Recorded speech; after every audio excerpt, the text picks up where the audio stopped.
नमस्कार दोस्तों। कहा जाता है कि ट्रंप राजनेता नहीं बल्कि एक बिजनेसमैन है, लेकिन उनका हालिया कदम देखकर यह नहीं लगता कि वे एक अच्छे बिजनेसमैन हैं।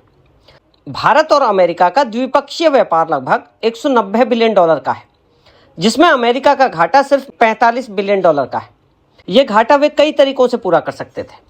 इसके विपरीत चीन के साथ अमेरिका का व्यापार घाटा लगभग 280 अरब डॉलर का है और चीन उसका सबसे बड़ा प्रतिद्वंदी भी है। ट्रंप का दावा है कि भारत पर 50% टैरिफ लगाकर वो अपने 45 अरब डॉलर का घाटा पूरा कर लेंगे, लेकिन उस घाटे का क्या जो भारत से रिश्ते बिगाड़कर उन्होंने अमेरिका का किया है। विशेषज्ञ मानते हैं कि अगर रिश्ते अच्छे रहते तो आने वाले 10-15 सालों में अमेरिका को भारत से 500 बिलियन डॉलर से भी ज्यादा का फायदा हो सकता था। कैसे? भारत अगले 10-15 सालों में अमेरिका से 100 बिलियन डॉलर से ज्यादा के fighter jet, drones, navy system जैसे हथियार खरीद सकता था। सेमीकंडक्टर, आर्टिफिशियल इंटेलिजेंस, स्पेस और साइबर डिफेंस प्रोजेक्ट्स में साझेदारी से अमेरिकी कंपनियों को 150 बिलियन डॉलर प्लस के ऑर्डर मिल सकते थे।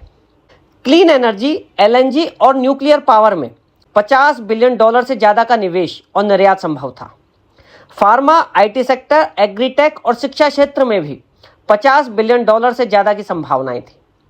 इसके अलावा एप्पल, बोइंग, टेस्ला जैसी कंपनियों की मैन्युफैक्चरिंग और असेंबली चीन से हटाकर भारत में शिफ्ट की जा सकती थी, जो चीन को बैलेंस करती। लेकिन अब खराब रिश्तों के चलते क्या होगा? भारत नाराज होकर सारे रक्षा सौदे फ्रांस, रूस और इजराइल को दे सकता है। टेक्नोलॉजी प्रोजेक्ट्स जापान और यूरोप को मिल सकते हैं और भारत का अमेरिका पर भरोसा कम होने से चीन के लिए स्ट्रेटेजिक स्पेस बनेगा, जिससे चीन को सीधा फायदा होगा।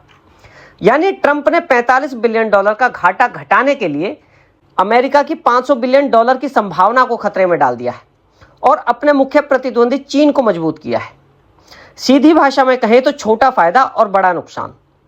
आपको क्या लगता है कि क्या ट्रंप ने सच में अच्छे बिजनेसमैन वाली समझदारी दिखाई है? हाँ या ना? अपनी राय कमेंट बॉक्स में बताइएगा।